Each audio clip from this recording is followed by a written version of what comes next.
Hey, folks, welcome to the Battles of the First World War podcast. So, joining me today is Pat Gang, a historian from Tennessee. Pat and I met just a few weeks back at the Sergeant Alvin York State Park Great War Expo weekend. His table was set up near my table with Rob Laplander and Pete Belmonte, and within a short while, we got to talking. Well, folks, so that's the power of connection that events like these can help create. Pat and I wound up talking for a good while as we walked down to the trench that York State Park has on its property.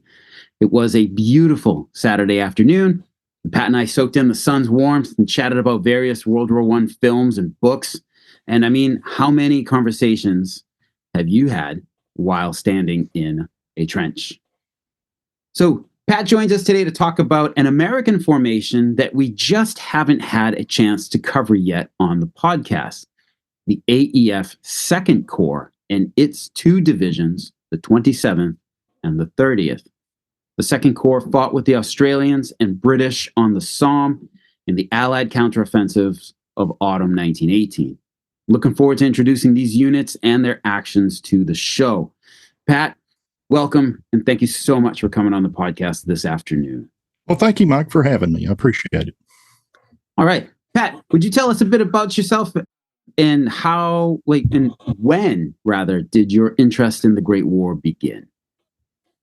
Well, I've always been interested in history. My mother was something of an amateur historian, kind of bit me with the bug. And then I ended up majoring in history and political science at University of Tennessee.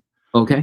Where I studied under Dr. Charles Johnson, who was basically the military historian in the department. And then, of course, went out into the world, and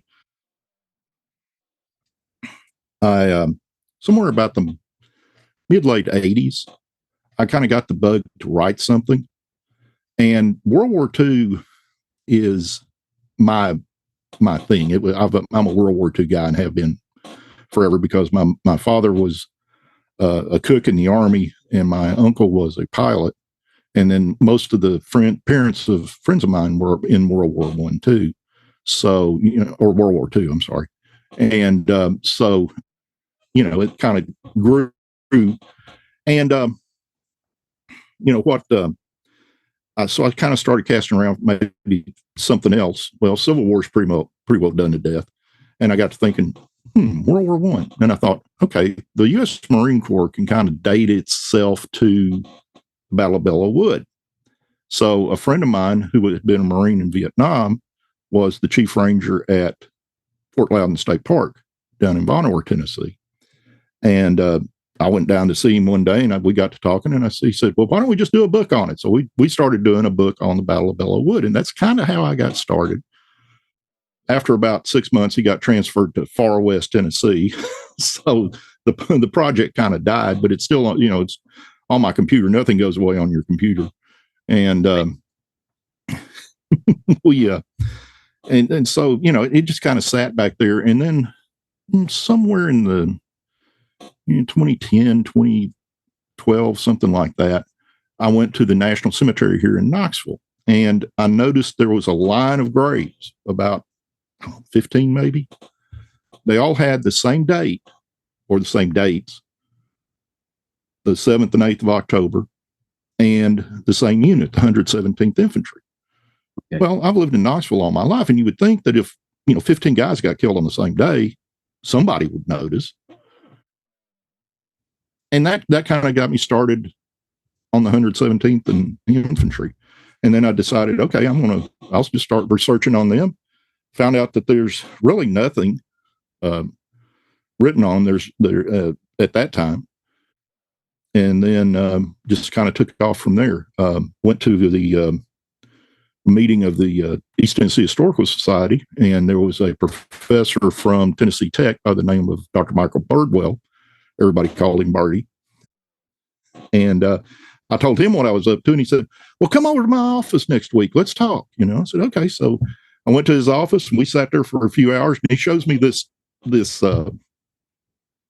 legal pad.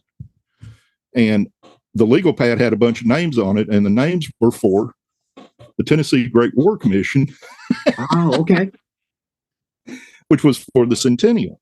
And we stayed in touch, and I ended up, they had a kickoff event at the at the Tennessee State Library and on the Nashville Mall there, where they did some living history stuff down there. And I ended up being one of the presenters at the library. And then we just took off from there. So in the interim after that, I've written a book, which was I've got a copy of it here. Excuse me while I reach away. Oh, no worries. It's upside down. It's called It Was a Two-Egg Mission. It's about a kid from Knoxville who was shot down. He was a B-17 co-pilot, shot down on his first mission, but he made a home run. He got away and made it to Spain and back to the United States. Wow. And it's an interesting story, very interesting story. And so I'm working on another book right now, hopefully, that will be out this summer, which is a collection of essays. You saw kind of a preview of that. Yep. Which was, reach over here again, this thing. Correct. Which this will be that was just something I just knocked out to have to have for the show up there. And that's kind of where we are right now. This is a collection of essays, not necessarily about the 30th Division or the 117th Infantry, but kind of the doughboy experience. There's articles in there about Eddie Rickenbacker. There's a piece about now one of the things I'm going to throw in at the end of the new book is, and we'll talk Luke Lee. We'll talk about him later on. Okay. Cool. All right. So those graves that you saw all date 7th through 8th October 1918, and they all related to the 117th Infantry Regiment. Is that your focus with World War I? That's kind of my focus. It's kind of become that way by default. They're local. There are guys that are mentioned in the history. There are guys who earned Medals of Honor and Distinguished Service Crosses, and you can drive on roads that are named for them every day. Right. The biggest bridge across the Tennessee River is the J.E. Buck Carnes Bridge, which is named for James Buck Carnes, who earned the Medal of Honor on the 8th of October. All right. So my next question that I have for you here is how do you share that history with others? But I mean, you've written a book of a World War II bomber. You're working on essays on the doughboy, so that question kind of gets answered there. But well, no, actually not. Actually, the way let me interrupt you there for just a moment, because the way I normally share this, there's a little fan site. It's a pretty big site right now. It's called volnation.com. Well, I started doing game reviews based on General Nealand, who was the legendary coach of the Tennessee Volunteers, had 7 game maxims. And so I started doing game reviews based on comparing the team's performance to those 7 maxims. I got kind of bored doing that. So then I started sliding in little history vignettes, to the point that now they're more of that than the game review. But the cool thing is I generally get about 1,500 to 2,000 page views every game. 12, 13 times a year. So I've got a pretty good little following over there. Oh, that's awesome. We'll have to get that link so listeners can go check that out as well. That's fantastic. I remember you talking about that during the weekend. And they're not just limited to World War I. That they cover the gamut of American history literally from the War of Jenkins' Ear to the latest things in Iraq and Afghanistan. Okay. Perfect. Cool. Very cool. All right. So I'm going to attempt to do this here right now. I'm going to share my screen. Pat, you're on here today to speak about the AEF Second Corps. So if you could you tell us about its formation and how it came to be sent to fight with the BEF, the British Expeditionary Force? Okay, so of course, war's declared by the United States, April 1917. At that point, the United States Army was trained and equipped to fight Geronimo. Right. I mean, And I don't say that to denigrate Geronimo, but the Native American tribes did not have artillery. They didn't have machine guns. They didn't have barbed wire, and they never dug in. They would use cover and rocks and things like that, but they never dug a trench line or anything like that. Now, the American Civil War, Grant and Lee could have told the British, the French, and the Germans what trench warfare was going to look like after Petersburg. Correct. Which lasted 10 months. So, anyway, when war was initially declared, President Wilson thought that the United States could get away with being primarily a naval effort. In other words, the U.S. Navy would be the brunt of the American contribution to the Allies. They were rather quickly disabused by that because both the British and there was a wonderful scene where Marshal Joffre of the French had come over, and they had this huge dinner in Washington in his honor. And somebody at the end of his talk pops up and says, "Well, what can we do to help you?" And the old marshal starts pounding on the podium, and he goes, "Les hommes, les hommes, les hommes, les hommes, the men, the men, the men, the men." And eventually, in July of 1917, draft is instituted. National Guard's federalized. The National Guard units had already reported, but they were now federalized. Mm-hmm. So the Army begins to form, and they dispersed to training camps. The Tennessee National Guard wound up in a place called Camp Sevier, named for John Sevier, first governor of Tennessee.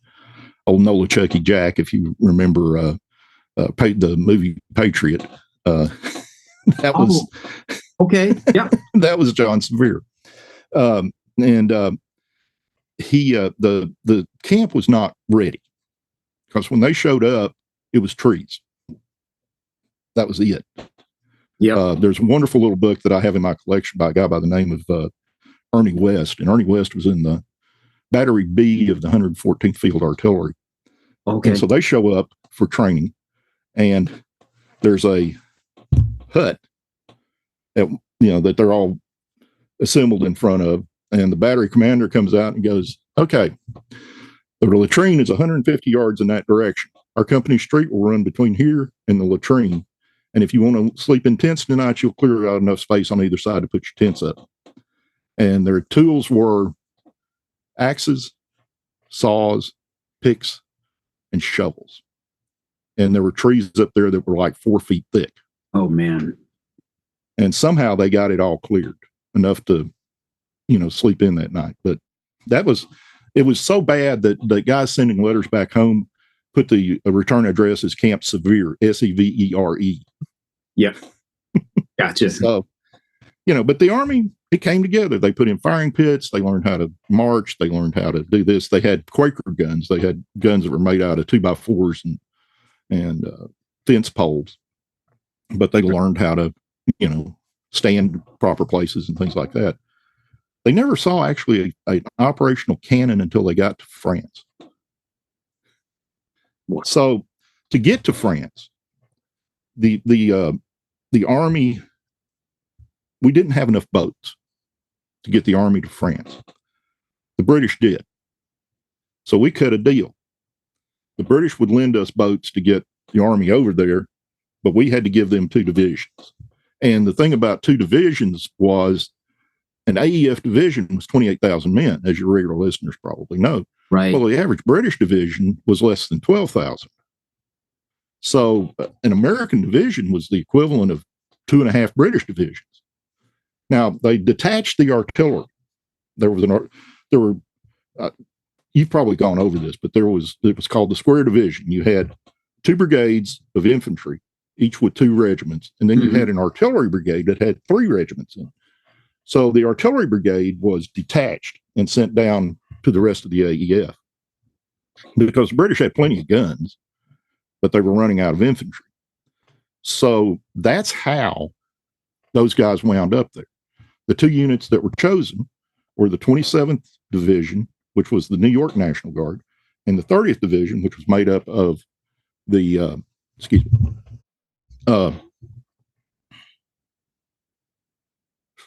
Tennessee third Tennessee Regiment, the First South Carolina, and 2 North Carolina regiments. So the Army went in and the Army had enough of state troops by that point. They had been state troops in every single American war, from the French and Indian War through to the Spanish-American War, and the Army had enough of it. Because if you look at it from the Army standpoint, if you're using a militia or a National Guard unit, a lot of these guys are politically connected. And so if something was going on that they didn't like, they didn't talk to the regular Army guys running things. They called the governor, and the governor would call the president. The president would call the Secretary of War. The Secretary of War would call the Chief of Staff of the Army, and the Chief of Staff of the Army would call the division, would call the Corps commander, and then it just trickled down. And the Army didn't want to go through that. So they took all of these National Guard units, no matter where they were from, and they gave them numbers. So the 3rd Tennessee wound up being the 117th Infantry. 1st South Carolina ended up being the 118th Infantry. And then the 2 North Carolina regiments were the 119th and 120th. And they were grouped into 2 brigades. The 59th Brigade, which was led by General Lawrence Tyson, who was from Knoxville, but he was regular Army. He had been a West Point graduate. He'd actually fought in the Indian Wars. Okay. And then the North Carolina Brigade is, I forget the guy's name. I'm doing this from memory, so I apologize. No, I forget his name, but they were both National Guard officers, but then they put a regular Army officer in as divisional commander. But like I said, the artillery regiments were all sent down. Let's knock something over here. The artillery regiments all went down and served with the AEF down at Samiel and at East Argonne. All right. And that's how they. So then the Second Corps, since they're, one or more divisions. If you have 2 divisions, you have a corps, and there's a corps commander over that. And so the Second Corps, this was the Second Corps formed from the American Army, was the 27th and 30th Divisions. And it was led by General George Reed, who was also regular Army. But the British didn't trust him that much. And so they put the Second Corps under the Australian Corps, which was under a General Monash of the Australian Army. And it's real interesting. If I can diverge a little bit. Yeah. When they got there, they picked up real quick that the British were kind of on their last legs.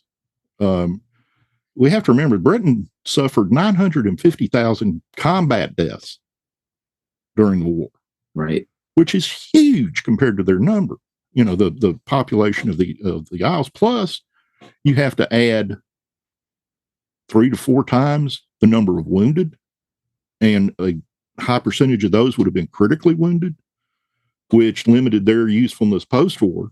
So that was a huge hit for the British. They were virtually out of infantry, which was why they wanted ours. But what they wanted, and what the French wanted too, was they wanted to take the AEF and break it up into battalions and companies and put these guys into their existing units under their command. And everybody from Wilson on down said, absolutely not. And, with that kind of firepower behind them, Pershing wasn't going to give an inch on it. In fact, there's a wonderful scene during the breakthrough that led to the Battle of Belleau Wood. They have this emergency meeting in Paris, and they're like burning classified documents in the courtyard. Yeah, it's panic time. Yeah, it's panic time. And the British and the French are just pounding on Pershing to just break his army up and let's have your men. And Pershing's going, no, absolutely not. And finally, one of them, and I think it was Pétain, or I forget if it's Pétain or Foch, looked at him and said, well, General Pershing, would you rather Paris fall or break up your army? And he said, yeah, I'd rather Paris fall. Ouch. So, but, he was under direct orders. Do not break up your army. Now, they did break up one division, and that was the 93rd. Correct. Which was African-American soldiers. And they broke them up into, I think, battalions and companies, and they served in the French army. And they were basically French soldiers, French uniforms, French rifles, the whole 9 yards. The 92nd Division got in like the last 2 days of Meuse-Argonne, last 2 days of the war. But yeah, that's so it really did happen to one division, Right. But the British were just desperate, and so if you think about it, an American brigade with 2 regiments in it was the equivalent of a British infantry division. Right. I was just trying to do math. Yeah. They had picked up 4. They picked up 4 divisions, in their minds. And so they had kind of neutered General Reed by kind of taking him out of the command picture. Basically he was like, he had a seat at the table, but he really couldn't make any real decisions. He just passed on the orders that he was given. The whole shebang was under British Fourth Army, which was under one of my favorite characters of the war, General Sir Henry Rawlinson. Right. If you've ever seen Blackadder Goes Forth, General Melchett, yeah, that was Rawlinson. That's Rawlinson. Yeah, there's been he's the genius that gave us the First Day on the Sun. Right. Yep. Where the British lost 58,000 casualties in one day. Yeah, that was his show. And, the Americans kind of rightly regarded the British and the French as, you guys have killed off your armies, and now you just want to throw us in there and kill us off too. No, that's not happening. So, but like I said, it was a quid pro quo for using the British ships to bring the American army over. They became essentially British soldiers. They had American uniforms. Mm-hmm. They carried M1911 45s, but they used SMLE rifles, British rifles. They used Lewis guns instead of shows, and they used Vickers machine guns. And the only American heavy tank unit, the 301st Tank Battalion, was equipped with British Mark 4 and 5 tanks, the rhomboidal tanks. And they saw action during these campaigns. And so, that was, but then like the sanitary guys, the medics and everything, the engineers were all still there in the machine gun battalions. In fact, for a long time, the British and the French basically refused to accept anybody other than infantry and machine gun units. Quick question for you. To go back to the switch over from the Doughboys American equipment to the British equipment. Mm-hmm. This both serves to enlighten the listeners, but also to wash away like my own ignorance. So the Doughboys were forced to switch from the Springfield rifle to the British Lee Enfield. Was that a difficult jump? I mean, I know they're rifles. I mean, they're basically 30 caliber rifles. It's okay. Pretty much all they had to do was learn the different sight system, and they were good to go.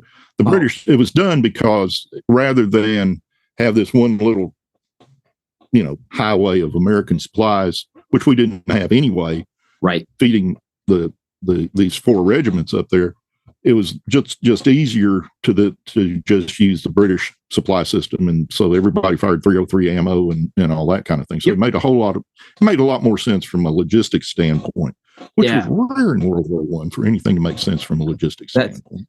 That is true. Yeah, and now I'm recalling that the Doughboys also were fed by the British, which many of them were not happy with. No. Something I read something about like. Yeah, they didn't like the bully beef at all. Yeah. But then the French rations, which they ended up eating a lot of too. The Poilu referred to their meat ration as sage or monkey. Yes.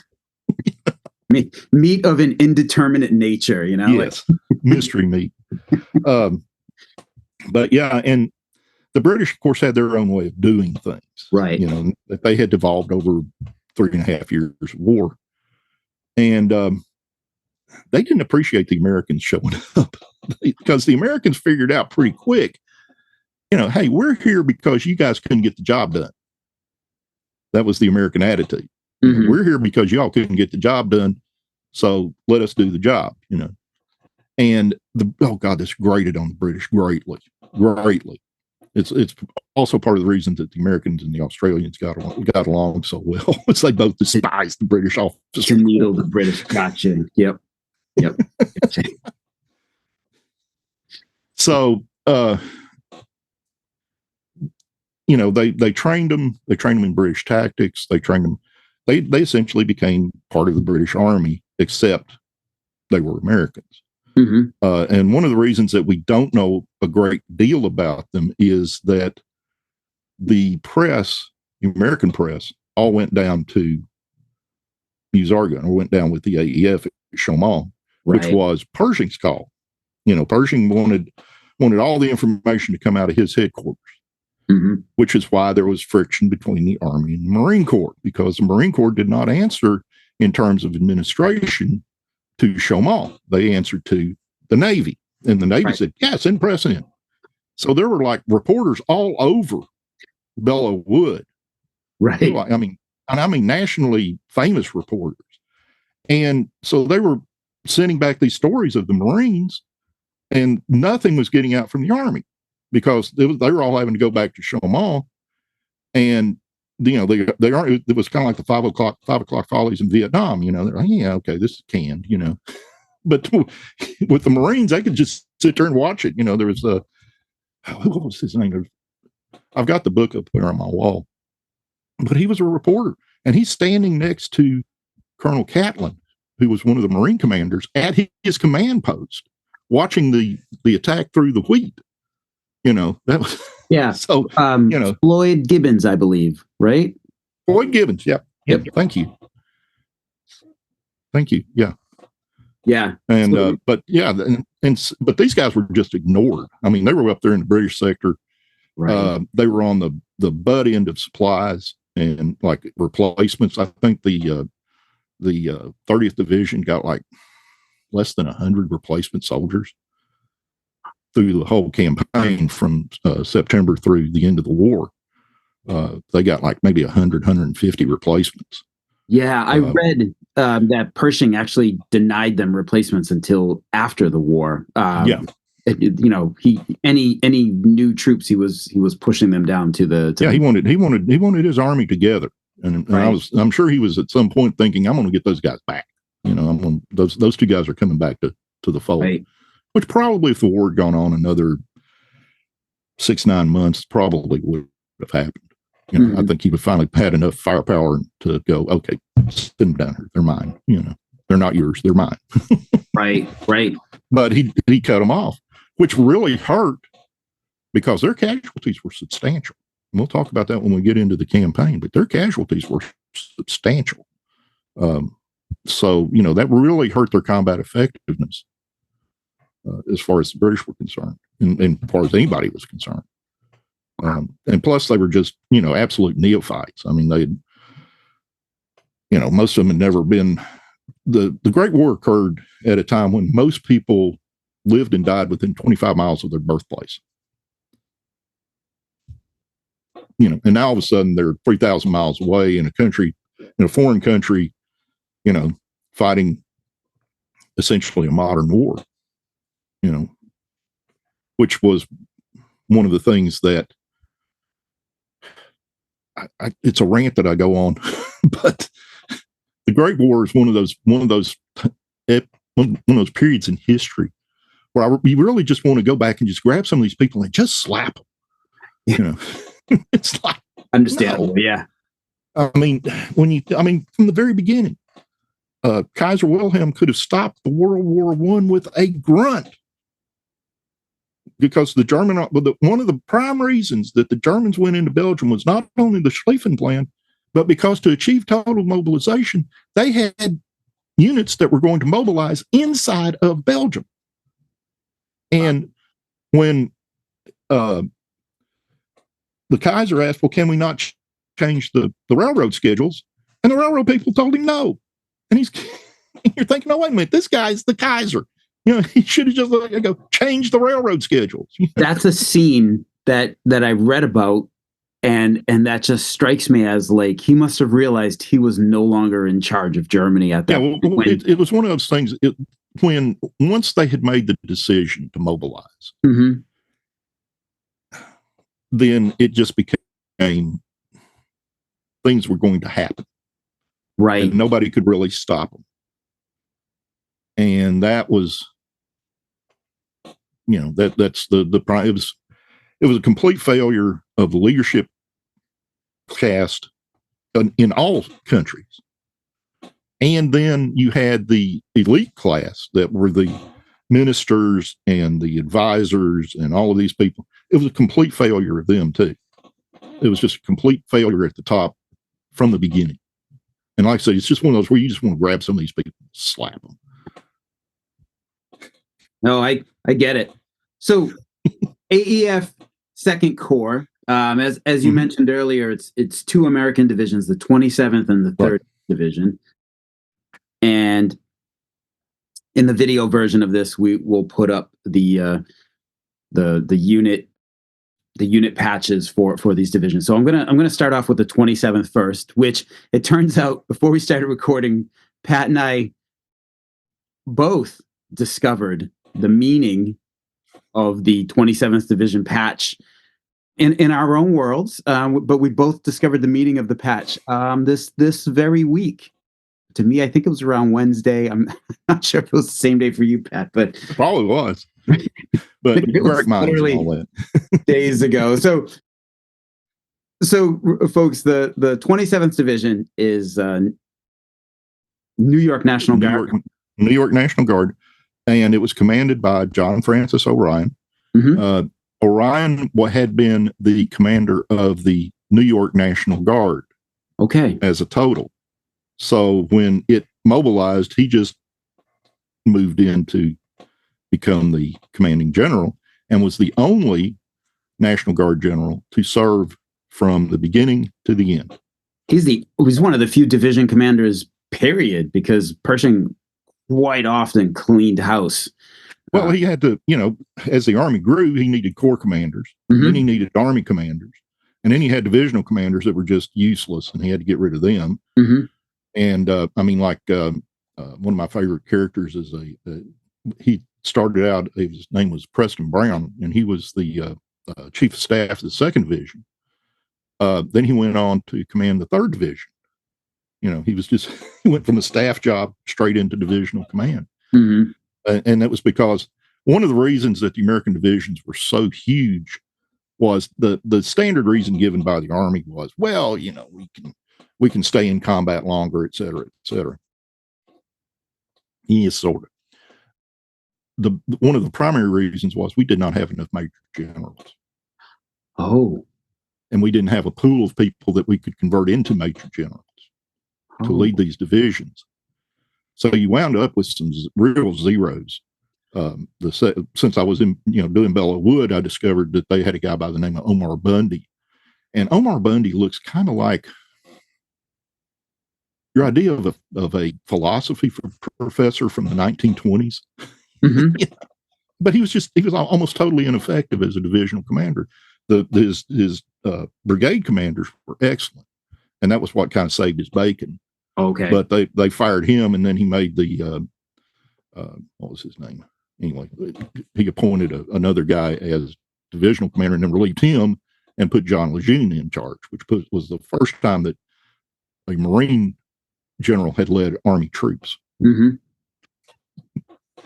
Which led to entire problems with the 27th Division in World War II. But that's because 27th was kind of a hard luck unit. And we'll talk about their experience in World War I, where they were a really hard luck unit. They wound up on Saipan, operating under General Holland M. Smith of the Marine Corps. Okay. And they're moving across Saipan, and Smith wasn't satisfied with the way they were moving, and he fired the divisional commander.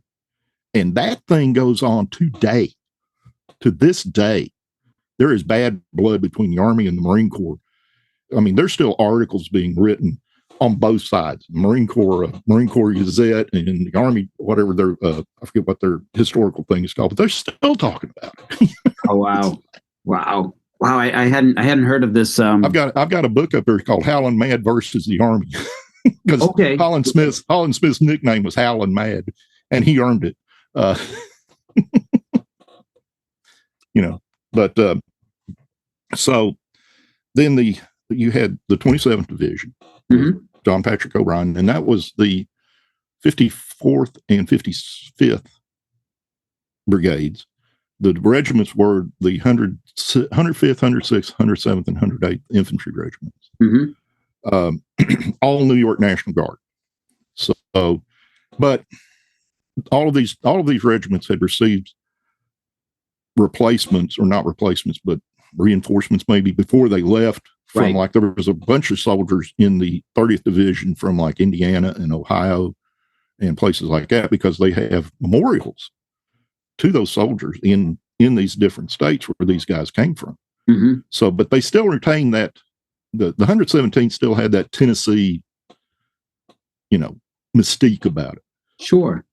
And the 118th was the same. The North Carolina regiments were the same. So, the other guys, they're the new guys. Right. The FNGs, as they were called. Yeah. Mm-hmm. All right. So the 27th, folks, just in case you ever wonder about what the insignia means. So Mm-hmm. if it's there's an N, a Y, and a C in there for New York City. Yeah. Then there's some stars in the back, and the arrangement of the stars are Orion's belt, and that is a nod to their divisional commander, who was Major General John. Yeah. So that was amazing. So again, like before we started recording, Pat and I were talking about this, and you were like I just found out about that like this week, and I was like, so did I. So, all right. So that's, you never know what you're going to find when you start digging around in World War I, and that's the great thing about it. It's Shelby Foote in the Civil War thing on PBS many years ago said that the Civil War was a plowed field, and what he meant was that the big stuff's been done. Right. I've got a collection of books on Gettysburg and Chancellorsville and Antietam, et cetera, and the big stories have been told and retold and retold and retold and retold. Right. And World War II is the same way. Between the Midway, the Battle of the Bulge, Pearl Harbor, it's been done and done and done and done. So there's really not much you can do that's new. But World War I is just an open book. There's not much out there. I always like to point out, Meuse-Argonne campaign is the biggest battle in American history. True. 1.2, at least 1.2, maybe 1.3 million Americans, infantry, were involved in this thing. And up until very recently, there was no single book on it.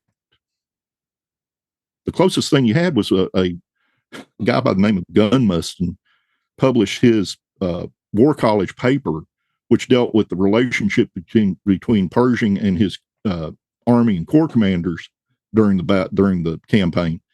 But there wasn't anything out there, period. Mm-hmm.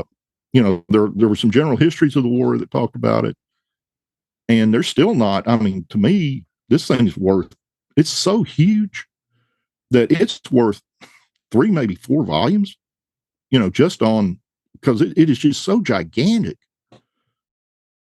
We all know there's individual stories like the Lost Battalion, but there were just tremendous amounts of, in and out. And I mean, it was a meat grinder to start with.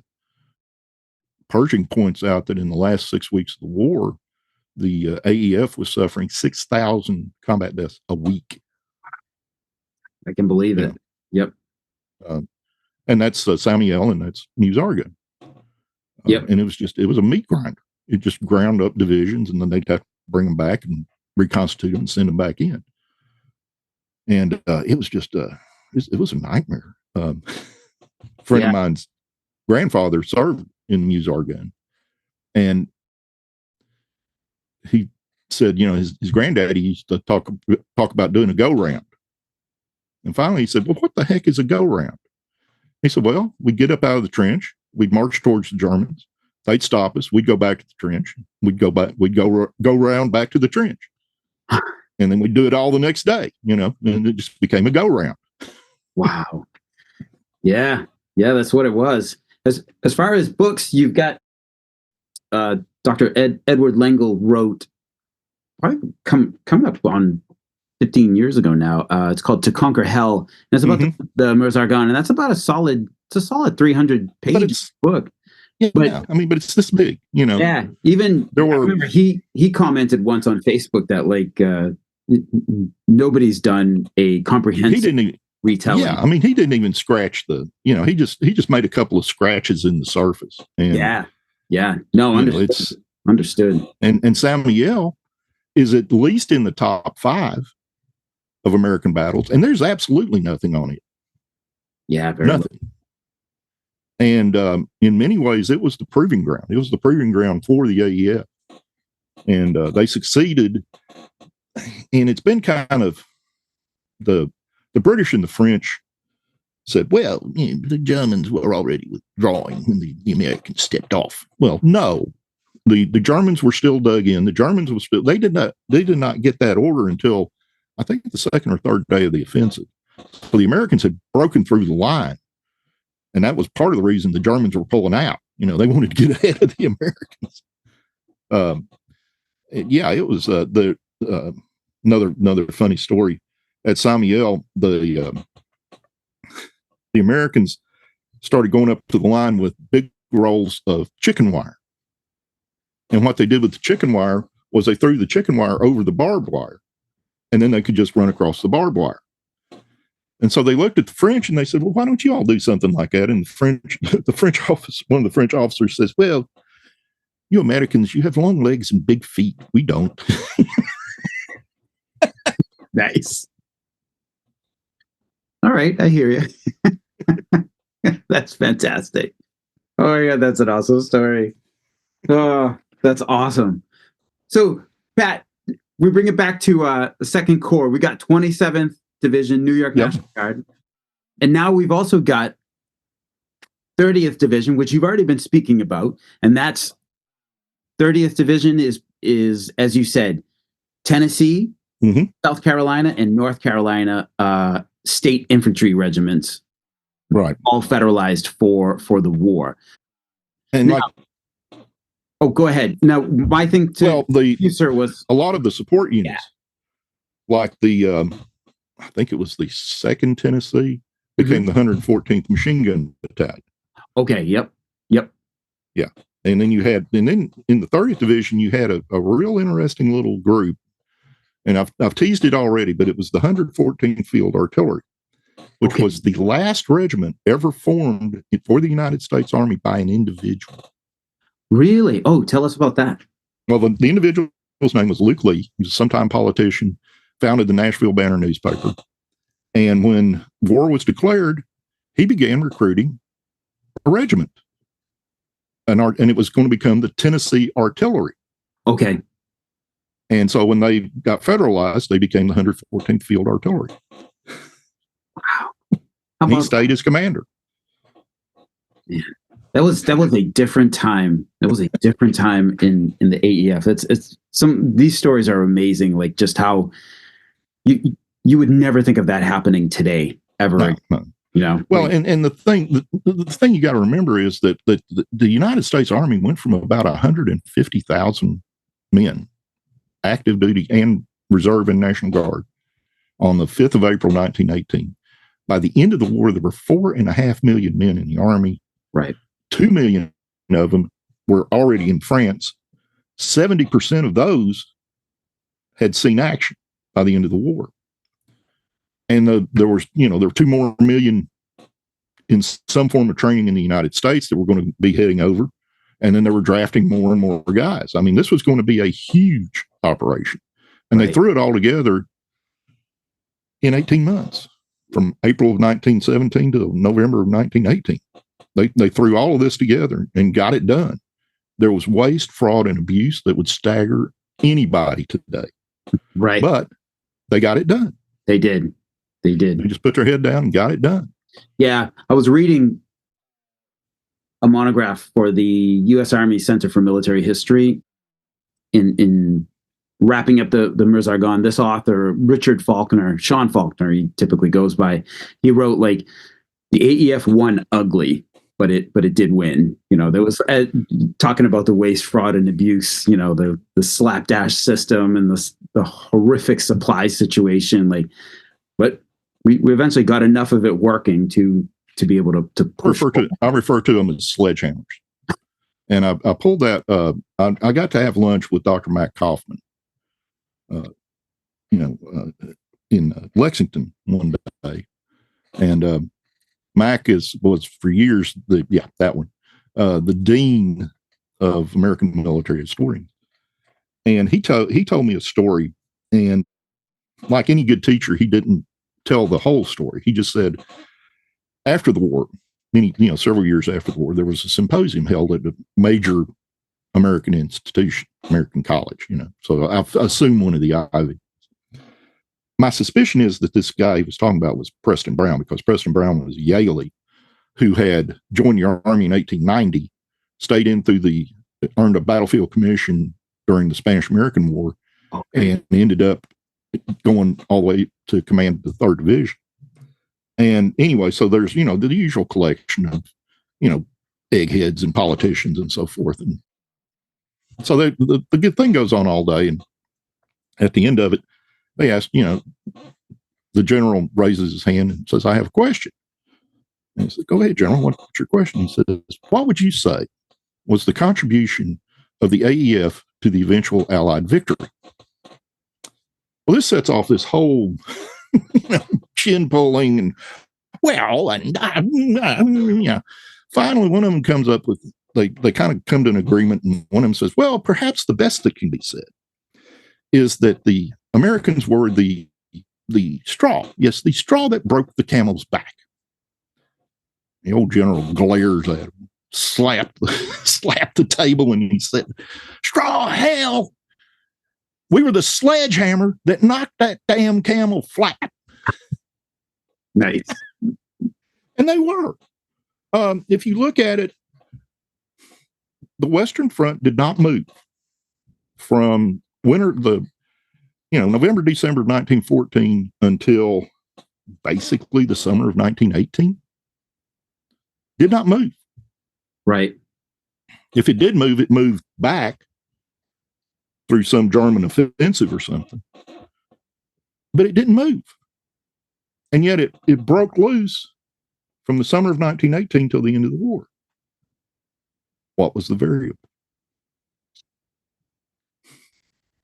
The AEF. Right. They were the sledgehammers. And us taking on the Meuse-Argonne and calling down all the reserves on us to thin out the lines in other places. Well, the Germans had figured it out. The British like to make a lot about the 8th of August, supposedly the Black Day of the German army, when the British finally got their offensive cranked up. But by that time, there were already 1 million Americans, or more than 1 million Americans, gathering down in the Samiel Meuse-Argonne area. Mm-hmm. And the Germans were aware of this. And so they were thinning out their lines because they knew the Americans were coming. And they knew where they were coming. Not specifically, but kind of where they were going to be. And so they started thinning them out, bringing them down. And that freed up room for the British to finally get their act more or less going, thanks to the Canadians and the Australians, but we won't go into that. And this second the second corps shows up in September. Yeah. What are some of their so what are some of their major engagements here? Okay, the first one, the British had finally bumped up against the Hindenburg Line, right? Which the Germans had been working on from the beginning of the war, which was this interlocking system of pillboxes, fortifications, machine gun nests, et cetera, acres of barbed wire. There's a picture. I've got a book called Knox County in the World War, which I call the Bible. But there's this picture of some of the barbed wire entanglements they had to go through. and you can't see the ground. You could not see the ground because it was just all barbed wire. Right. So there's a canal in front of the Hindenburg Line called the St. Quentin Canal, or Saint Quentin. My high school French teacher just came up out of her grave and slapped me. But there was a canal, and this formed kind of a natural barrier. And there was one point, there was the village of Belcourt, and Belcourt sits on top of the nose of a ridge, and the nose of that ridge goes over the St. Quentin Canal. There's a tunnel underneath it. Pat, just real quick, just for listeners, the Saint Quentin, Saint Quentin Canal, Bellecourt, this is all in the general area of Picardy in France, and the old Somme battlefield. Yeah, it's in the old Somme battlefield, the old Ypres battlefield. All of that area. I mean, it'd been fought over by the British for 4 years, and but the thing was that the nose of this ridge went over the canal, so there was a tunnel. And the Germans naturally figured out that was a weak spot, and so they had fortified this ridge like nobody's business, and they actually sealed off the tunnel at both ends and used the canal boats as barracks, and then they dug tunnels up to their pillboxes. So no matter how much artillery you hit them with, they were 100 feet underground. You weren't even going to you weren't even going to wake them up. The British wasted 5 divisions trying to take the nose of that ridge. 5 divisions. And so Rawlinson and the British decide, well, we're going to knock these cocky Americans down a notch. Let them take on that ridge. So they put the 27th Division on the left, 30th Division on the right. This is September 25th was when they started going into line. Okay. And the British had this wonderful little ritual that they went through. They would have a line of departure. Well, you think the line of departure is where your forward line of troops is. No. For the British, the line of departure for the 30th Division, it was anywhere between 100 and 300 yards in front of their current position.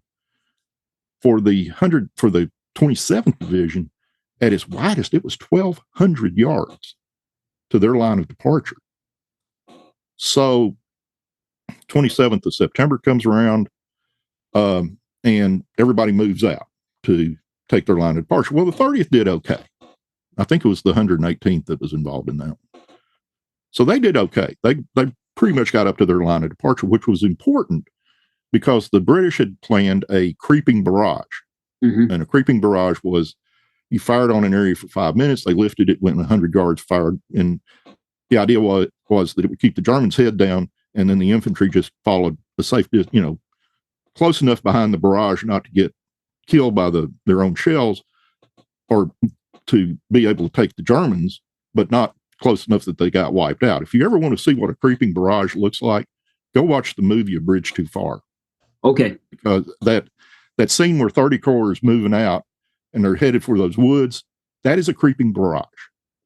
Okay. Because you could just see the shells just keep coming. It's shot from the German perspective. So you can just see these shells just, they're landing another 50 yards or so every time they fire. That's a creeping barrage. But these things were planned down to the nth degree. So the 30th Division's in good shape. The 106th Infantry was detailed to close up to the line of departure in the 27th Division sector. There was a terrain feature on their left flank called the Knoll. The Knoll was like a little hill, and it was just studded with machine gun nests and overlooked their whole avenue of attack. They didn't make it. The 106th Regiment was, in essence, annihilated that day. Scout planes reported seeing little knots of Americans, throughout this 1,200-yard gap, but they couldn't. There was no way they could close. They couldn't. The regiment itself was gone. I don't know what the total. I've seen. I remember the totals, but I can't quote them by memory. But it was horrific. I mean, we lost an entire regiment that day. And Orion, they've got, the idea was that once they gained that line of departure, then the main assault would occur on the 29th of September. And Orion's going, wait a minute, I'm 1,200 yards from where this artillery barrage is going to start. I need y'all to back this artillery barrage up to where my current line is, so that we can, catch up. And the British wouldn't do it. Of course, they decided, well, we've pre-planned all this. It's in the plan, of course, Right. Hard to adjust. Hard to adjust. And I think really one of the things that set the United States Army apart in World War II was the ability to call fire, to call down artillery fire. And I think this may have convinced them that they needed to start working on that, because these pre-planned shoots just weren't getting it done. And they needed a way to, hey, I need artillery on this spot. Right. So when I believe it's the 108th jumped off on the 29th, they're 1,200 yards behind, the 30th Division, which was the 118th and the 119th regiments were going in side by side. Yep. And the 108th and I think maybe the 105th were on the other side, but they were 1,200 yards. The line kind of caved back. So at the farthest point, they're 1,200 yards behind the 30th Division. And they had a hell of a time trying to catch up, because the British couldn't take the knoll. The knoll was kind of in their sector, and the British couldn't take it. So anything that moved in the 27th Division sector was going to get gunned down, not only by the guns on the ridge where the 30th was going in, but also this knoll over on the left flank. It was a crossfire, and God, casualties were horrific. To the point that when they finally got up to where they were supposed to have been to start with, Monash sent in the 5th Australians to carry the attack the rest of the way. And what happened was that the Americans just joined up with it. So you had the Americans and the Australians just rolling forward, because they'd finally broken where they were supposed to be. And it took a long time to get those guys sorted out. You had all these New Yorkers and all these diggers up there, and they both hated the British. They both hated them badly. So, but that was the first big conflict the first big battle for the 27th Division. The 30th goes in, and the 118th is going up the nose of the ridge. Mm-hmm. It's foggy. Everybody talks about it. It was so foggy you could barely see your hand in front of your face. But they were able to, through the course of the day, make it up the ridge. Part of the reason they could make it up the ridge was the 119th was going in on the right flank, but they had to cross the canal. Mm-hmm. And two of the great stories out of that were two kids from Tennessee. First one was named Joe Atkinson. Joe Atkinson was a sergeant. He was a squad leader. And he swam the canal with his guys.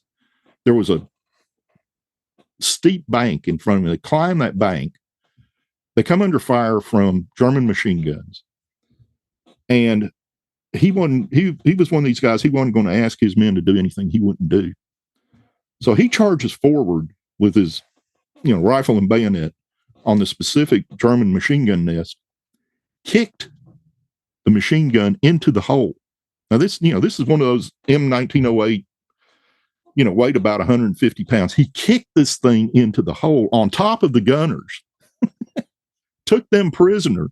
And by the time his squad catches up with him, he had the Germans at gunpoint, set that gun up, pointing back at their own lines, preparing to open fire. He earned the Medal of Honor for that. The second story was another guy from he was in Company M of the 119th. His name was Milo Lemmert. Milo was from Crossville, Tennessee. He was initially from Iowa, excuse me. Moved to Crossville, got him a job, set up a little farm, joins the 3rd Tennessee, ends up in the 119th because they were moving guys around constantly. And he became first sergeant in his company. And again, he was one of those guys, he wasn't going to ask anybody to do, anything that he wouldn't do. Mm-hmm. So his guys were pinned down by German machine guns. He took out 3 German machine gun nests in order with a rifle and grenades and died on the parapet of the 4th one. Ah, okay. And his brother, who was also in the division, and this thing just tears my heart out. He wrote a letter back home, and he says, "Do not grieve, Mama. He died a hero, and his men loved him." I was just Yeah. And but he earned the medal. He had gotten married right before the unit moved out to France, and of course they presented the medal to his widow, and he's currently buried in Crossville. Joe was from upper West Tennessee, a little town called Egypt, Tennessee. Okay. Which is not even a wide spot in the road. I mean, it's not. I can't even find it on a map anymore. But it's up in near Mumford, Tennessee, way up in the northwest corner. And in Mumford, Tennessee, there's Joe Atkinson Park in his honor. Lived there till ripe old age. But Egypt, Tennessee is interesting because it produced 2 Medal of Honor. 2 Medal of Honor holders. Joe, and then there was a guy in the Navy who actually had gone to California to enlist in the Navy. Mm-hmm. He was a cook on a destroyer, and they were escorting a convoy, and there was an ammo ship in there that cooked off. Oh, it didn't get hit; it just blew up, and it blew guys out into the water. And there's these bales of gun cotton and explosives that are burning and going off in there. And he jumps in the water and saved a guy's life, brought him back on board, and they gave him, he earned the Medal of Honor for that. But they were both from Egypt, Tennessee. That made a small world, and well deserved, both of them. Yeah, both of them. I mean, that's the thing about these things. You read these stories from not only the Medal of Honor recipients, but the guys who earned the DSC and some of the Silver Star stories, and you're just like, oh, good Lord, how did they? Yeah. How did they do that? Yeah. He. So the attack by the 30th Division, the 118th was in the lead. The 117th was brought up out of divisional reserve and then filled in that flank. Okay. Where the 27th Division had not come up yet. Okay. But then their forward units wound up participating in the actual seizure of Belcourt, which was kind of the end of that. They moved on a few miles after that, and the Australians came up again and worked through them. But the 30th was in fairly decent shape. They'd suffered some significant casualties, but the 27th Division, they didn't make it back in. They weren't scheduled to be back in line until after the end of the war. That was how much, how badly shattered that outfit was. They didn't really come in until the end of October, where they were closing in on the Selle River. Okay. That was why. I mean, they were down to 2 regiments. The 106th got wiped out on the 27th, and the 108th got shattered on the 29th. So they were down to 2 regiments. And I think Orion, and I've got the history of the 27th Division, and I apologize that I've not read it yet, but I have a feeling that Orion made a call back to the governor and got some New York troops sent up to reinforce him so he could rebuild his units better than the 30th did. But they missed out on the big show, which was the second major offensive by the Second Corps. Okay. And that was the assault on Montbrison. And I'm probably, my French teacher just came up and slapped me upside the head again. They're tough names. No, I get it. There was a little town called Premont, Premont, and then Montbrison. And don't ask me to spell that. But that became the 117th Regiment was going to be the lead dog in that one. Okay.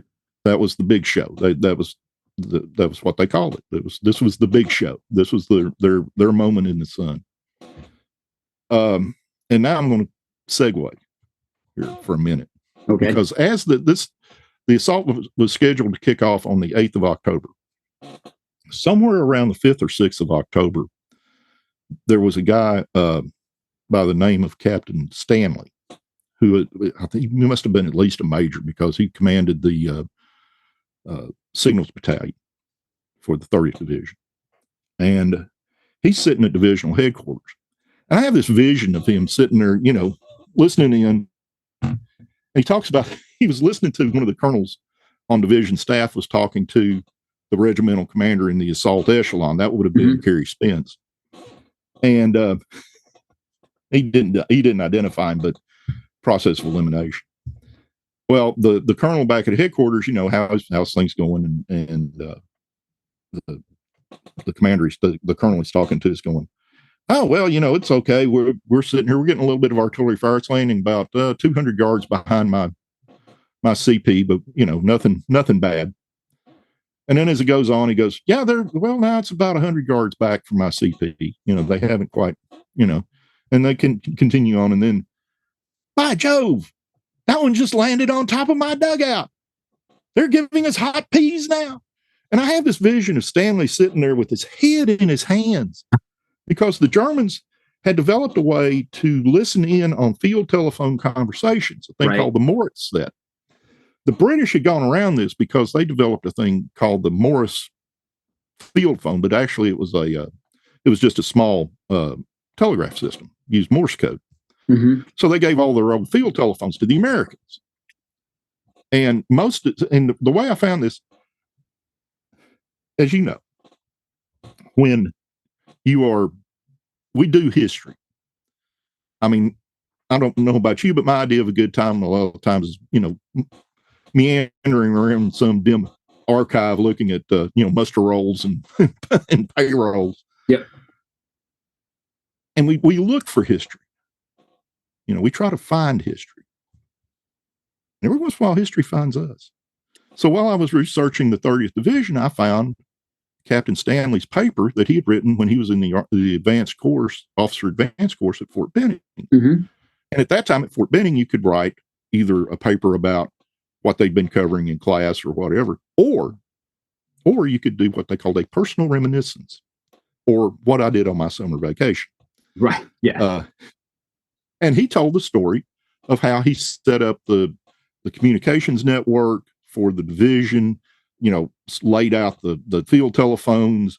At one point he had it laid out, and the British managed to roll a company of tanks over his phone lines and tore them up. So this was like within minutes of jumping off on the 29th. So he had to send his guys out to relay all the wires so they could keep up with it. But like I said, I can just see Stanley just sitting there going, oh my God, Yeah. Yeah. And the thing is, it's like, he's maybe a major, possibly a captain. I don't know.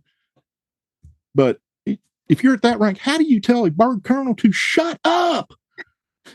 Because the commander had not only told the Germans where they were hitting to start with, he corrected their fire for them. Exactly. To the extent that they hit they landed shells right on top of his dugout. So he goes to his boss, the division signals officer, and he goes, we got a problem. And he goes, yeah, tell me. And so he goes, well, what are we going to do about it? And the division signals officer, and this is Army bureaucracy at its finest. He looked at him and goes, I want a solution by 8 o'clock in the morning. Yep. So he's going, oh my God, what do I do now? And as he got to thinking, he got, wait a minute. When we were at Camp Sevier, we were training with the North Carolina National Guard.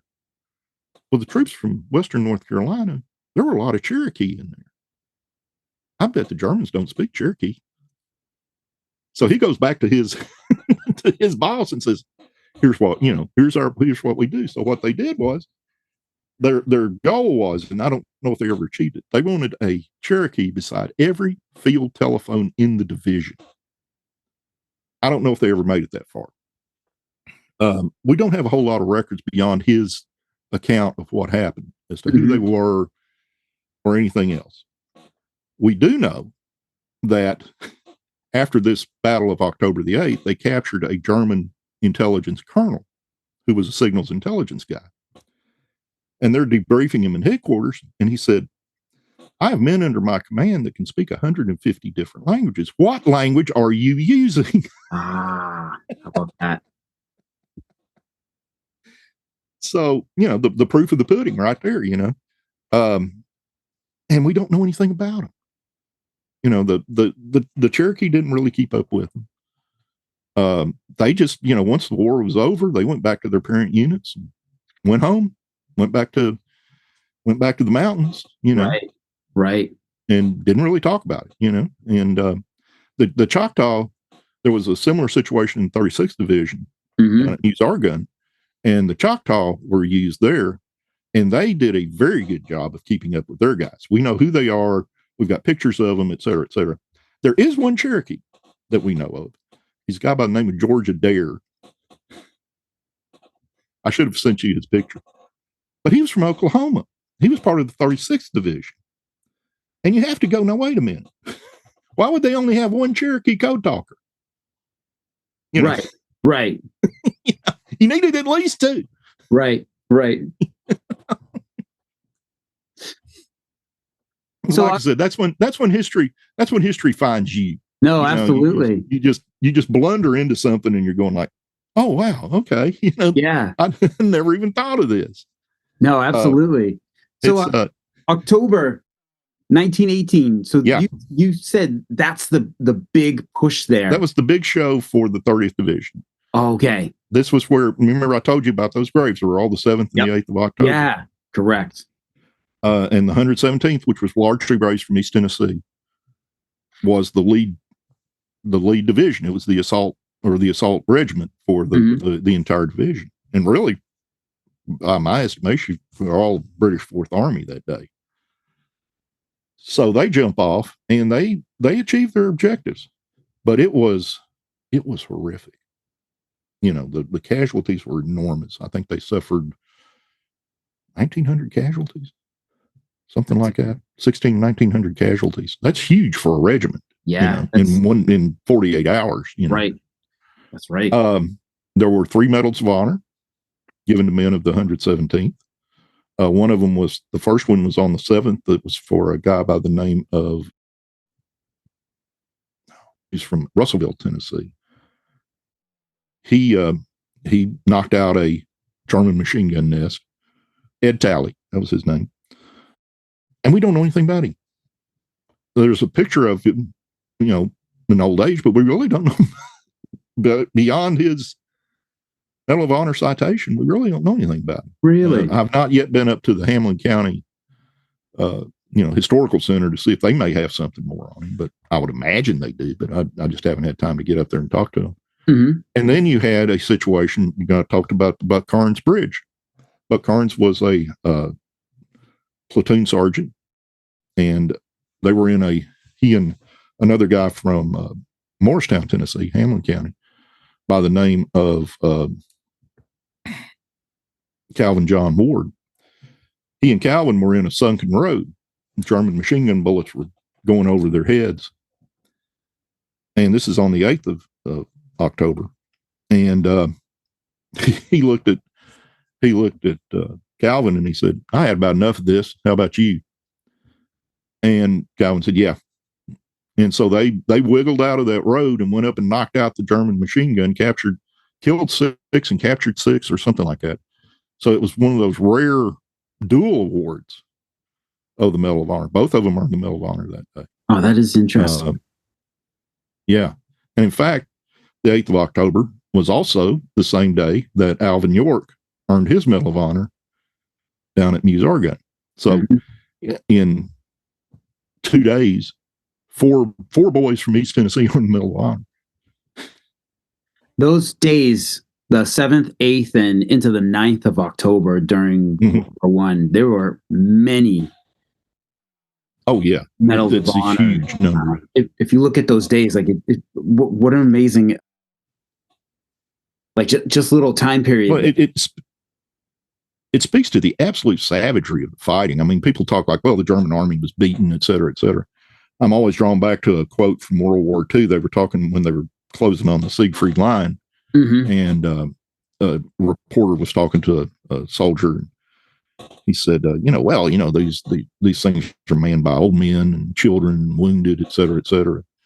And the soldier looked at him and says, I don't care if he's a syphilitic SOB who's 100 years old. He's sitting behind 8 feet of concrete and he's got enough fingers left to press triggers and shoot bullets. And that's kind of how the Germans were. I mean, they still had enough guys that were going to just sit there and do it, And so it speaks to the savagery of the fighting of that time, that there was that many Medals of Honor won on the same day. Yeah. In different spots up and down the line. So the 30th kept moving. They were pulled out of line on the 17th of October. Okay. To go back and rest. They went back in last part of October, they were moved up to the Selle River, and they were supposed to go back into line on the 12th of November. There you go. Yeah. And like I said, the 27th had gotten just savaged. It was just pounded. And then, like I said, kind of like a hard luck unit. I mean, they got beat up, and then they got beat up again in World War II, with Hal and Mad and all that. So the 27th is kind of one of those hard luck units that they just didn't. Now the 117th Field Artillery still exists, or Field 117th Infantry still exists to an extent, because it's the lineage unit for the 278th Armored Cavalry Regiment, which is still headquartered in Knoxville. Right. And served both in Iraq and Afghanistan. Wow, amazing! Like that history goes on. Wow. Well, the 3rd Tennessee goes back to the Civil War days and before. Right. I mean, of course the name for the Tennessee Volunteers comes from, they had asked for Tennessee for 3,000 volunteers to fight some Indian tribe down in the South, down in Alabama, and 30,000 guys showed up. Wow. And the 30th was nicknamed Old Hickory, which was the Old Hickory Division, because there's one guy who links Tennessee, North Carolina, and South Carolina, and that was Andrew Jackson. Okay. Old Hickory. Okay. All right. So the 30th became the Old Hickory Division. Yeah. Excellent. So how many men, like the overall, Pat, the 27th and the 30th Division? Now, these guys are fighting, as you said. The 27th gets really beat up and bled out right away, and then the 30th keeps going. But at the same time, Pershing is not sending over any replacements. How many? Yeah, they were down to a flag and a couple of guys to hold it up. I mean, by the end of it, they were all of these regiments. I mean, anytime you have an assault, any assault in World War I was a disaster. Any of them. You just read it up and down, and it doesn't matter who was doing it. It was a disaster. And you took casualties commensurate with that. So, it kind of proved what they said to begin with, that, they could stay in combat longer, because they just simply had more men. Right. Than the average British or German or French division. But they were starting to run low by the time the war ended. The 30th was still in fairly good shape, because but like I said, the 27th, they lost 2 whole regiments pretty much on that on the 29th of September. And, they weren't getting any replacements, and that's that's how it was. I mean, Pershing wasn't going to send anybody up there he didn't have to. Right. He wants them all for his. He wanted the United States Army, to be itself. Yep. And they did. I mean, they were the sledgehammers. Now the 114th, like I said, they served with the rest of the 55th Field Artillery Brigade down in Musargun. Okay. And Ernie West talks about their, the day that they first came under fire, took casualties. And he said, all of a sudden we were veterans, and then, of course, the 27th Division Artillery did the same thing. The 301st Tanks, which we talked about earlier, they backed up. They had been backing up the 27th Division. The problem was, and you've seen this, as they moved forward, there had been the very first tank versus tank battle had occurred in July of 1918 between a little group of German tanks and some British tanks. The fact that the Germans had tanks at all terrified the British. So the British laid minefields. Yep. The problem was they didn't tell anybody where they were. Right. So the 301st Tank Battalion is moving out, and all of a sudden tanks start blowing up because they ran into this minefield. Well, and these tanks were not the most reliable to start with. And then I know the platoon commander, and I can't think of his name now, but one of his got taken out by a German field gun. One of them blew up on a minefield, and then I think the other two finally broke down. So. But then since there was no 27th Division, then they just moved in to support whatever British troop was in that area. Yep. They never, the tanks that worked with the 30th Division were always British. Yeah, that's new to me too. I just recently did an episode on them, did a book review. It's called Pershing's Tankers. And I was introduced to the 301st, the only American tank unit using British heavy tanks. So using British heavy tanks, right? Really something amazing. Pat, this has been a fascinating talk, man. And this has been great because I haven't yet had the chance to talk AEF Second Corps here on the podcast. So thank you so much for telling us. No problem, bro. Wealth of information, man. So yeah. Super cool. So you are working on that collection of essays. Yeah, I'm hoping to have it out this summer. Okay. Because they're pretty much written. I've just got to add a few things in here. And if I can close with, I'm going to close with two things. Yeah. First is Luke Lee. Well, war ends. 30th Division is in occupation duty. Okay. And they're wanting to go home. And they keep getting put off. Well, Luke Lee, who's commander of the 114th Field Artillery, he and a bunch of friends of his are sitting around a stabimont getting swilled.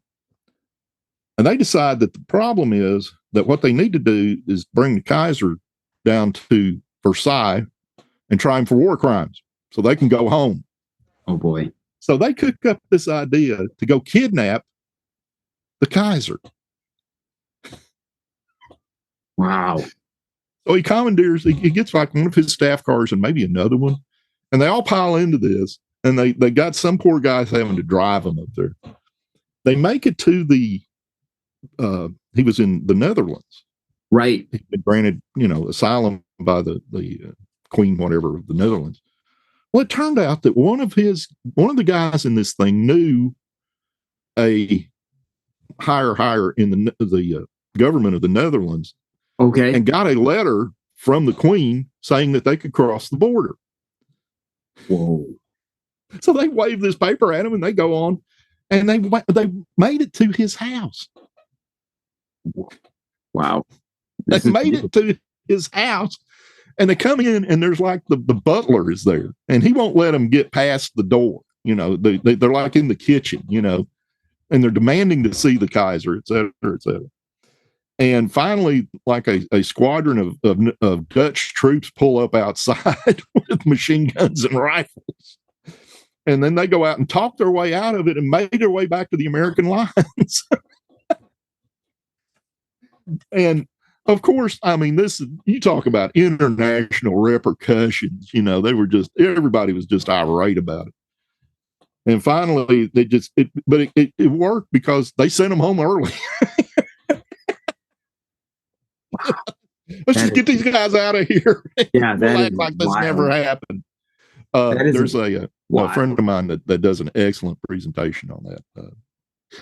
And there was an article in American Heritage, like back in the 60s, maybe, about it.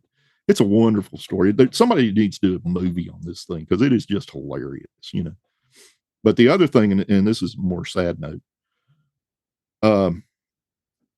among those graves that I talked about at the Knoxville Cemetery, there's one grave is different because it has a different personal headstone, not the government issued headstone. Okay. And on that headstone, his name was Corporal Ralph Bowles. He was in the headquarters company, the 117th Infantry, which tells me he was a runner. And runners tended to have life expectancies in the minutes at that time. So anyway, he's killed in action on the 7th of October. His family had his body brought back to Knoxville. And as I walked down that line of graves and I'm looking at them, and I saw Corporal Bowles' grave, and there's a sentiment on it. And it struck me because it's kind of what you do, and it's kind of what I do. And I took it as an order. And all it says is, tell them I did my bit. Yep. Yep. And so here you are today, Pat, saying his name, and his memory gets carried on just a little bit longer. And just a little bit longer. I close all of my talks, and I've done a bunch of them. And anytime I write about the Great War, I close with that quote: "Tell them I did my bit." Yeah, he certainly did. He certainly did. Awesome, Pat. Thank you so much for coming on the show this afternoon. Well, thank you for having me, Mike. I appreciate it. And, we'll do this again. Yeah, definitely, man. Fantastic. Yeah. All right, my man. Take care.